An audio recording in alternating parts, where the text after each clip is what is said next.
TDP నాయకులు అయితే కార్యకర్తలు అయితే ప్రచారంలో బాగా ఘనంగా పాల్గొన్నారు. ఇక్కడ 29వ వార్డులో ప్రచారం నిర్వహిస్తున్నందుకు మహిళా నాయకులు కూడా ఈ ప్రచారంలో పాల్గొన్నారు. అలాగే భారీ ఎత్తున అపూర్వ స్పందన వస్తుంది. కావ్య కృష్ణారెడ్డి గారికి ఎక్కడ చూసినా కూడా పూల వర్షంతో కురిపిస్తూ ఉన్నారు. ఆయనకి ఘన స్వాగతం పలుకుతూ ఉన్నారు. 29వ వార్డులో ప్రజలు ఎప్పుడెప్పుడు ఎలక్షన్ వస్తుందా టీడీపీని గెలిపించుకోవాలని వార్డు ప్రజలు కోరుకుంటున్నారు. అలాగే ఇక్కడ టీడీపీకి చెందిన మహిళా నాయకురాలు ఉన్నారు, వారిని అడిగి చేస్తున్నాం.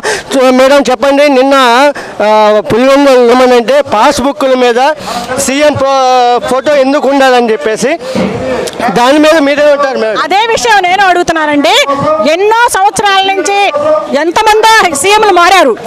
మా కష్టార్జితం, మా తాతలు, మా తండ్రులు, మా కష్టార్జితంతో కొనుక్కున్న మా ఆస్తి మీద, అడంగల్స్ మీద, పాస్బుక్ల మీద ఎందుకు సీఎం బొమ్మ పెట్టాల్సి వచ్చింది? ఇవాళ ఈయన సీఎంగా ఉంటాడు, రేపు మరొకళ్ళు సీఎంగా వస్తారు, అప్పుడు మళ్ళీ ఫోటో మారుస్తారా? మా తరతరాలుగా ఉంటాయి మా ఆస్తులు. అట్లాంటి ఆస్తి మీద అతని బొమ్మ ఎందుకు ముద్ర అయితే కావాలి? అధికారిక ముద్ర కావాలి రాజ్యాంగం ప్రకారం. కానీ ఈ సీఎం జగన్మోహన్ రెడ్డి బొమ్మ మాకెందుకు? మా ఆస్తులు తాకట్టు పెడదామనా?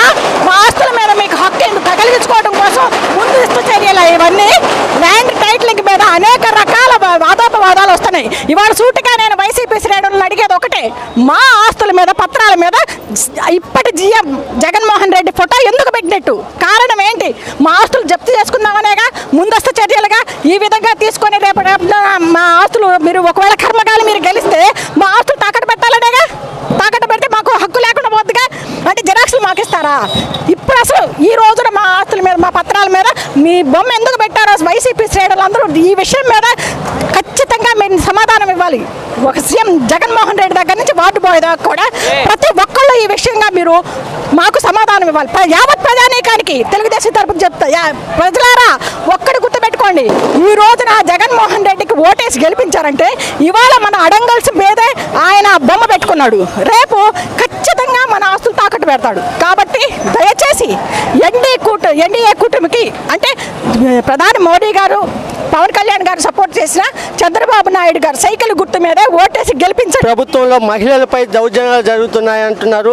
దాని మీద మహిళా నాయకురాలు ఏమంటారో ఒకసారి అడుగుదాం. మేడం చెప్పండి, మహిళలపై జరుగుతున్న దాడులపై మీరు ఎలా స్పందిస్తారు? ఈ రోజున ఎన్నో రకాలుగా అఘాయిత్యాలు, దౌర్జన్యాలు, కొట్టటాలు, నరకటాలు మరి జరుగుతుంటే సాక్షాత్తు హోమ్ మినిస్టర్ వనిత గారిని అండ్ రోజా గారిని ఏంటండి అని కొంతమంది విలేకరులు అడిగితే, మాలాంటి వాళ్ళు అడిగితే వాళ్ళు ఇచ్చిన సమాధానం ఏంటంటే హోమ్ మినిస్టర్ గారేమో ఇలాంటివి జరుగుతూ ఉంటాయండి కొన్ని అప్పుడప్పుడు అని ఆమె తేలిగ్గా తీసుకున్నారు. ఇక రోజా గారు ఉన్నారంటే 1-2 రేపులకే రాద్దాంతమా అంటున్నారు. అంటే ఎన్ని రేపులు జరిగితే ఈవిడికి వాటి మీద దృష్టి పెడతారు? ఒక మహిళగా సిగ్గుచేటు నీకు. ఒక మహిళ, ఇద్దరు కూడా మహిళా మంత్రులు ఎంతో హోదాలో ఉండి ఈ విధమైన ఇన్ని రకాల అఘాయిత్యాలు, అత్యాచారాలు జరుగుతుంటే ఆపకపోగా మరి వాటిని చాలా తేలిగ్గా తీసుకోవడం అనేది శోచనీయం. ఈ జగన్ ప్రభుత్వం పోతే తప్ప మహిళలకి రక్షణ లేదు. చంద్రబాబు గారు రావాలి, మహిళలు నిర్భయంగా రోడ్డు మీద తిరగాలి. అది జగన్మోహన్ రెడ్డి గారిని దించండి, చంద్రబాబు గారికి ఓటేయండి, మనం రక్షణ పొందుదాం.